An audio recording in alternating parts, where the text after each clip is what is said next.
Hello friends, welcome back to the new video. Today video title is guys how to on app notification in Vivo Y15c4. Guys, you want to on any app notification, so guys you can on it.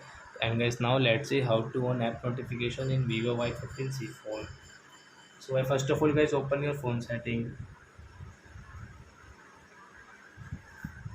After that guys, click on notifications.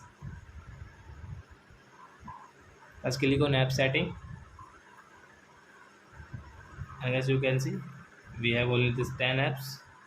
And as you can see this most recently guys, tap here, then guys you can see all apps. So as all apps list guys, you can check from here. And guys, which app notification guys you want to on guys, you will have to click on this right option. So example for guys, like browser, calculator, calendar guys, Chrome notification guys you want to on. So as you can on from here, Facebook. So as Gmail, Google notification guys you want to on, Instagram. So as you can on from here guys, right side guys, when you will click, so as you can on your app notification from here.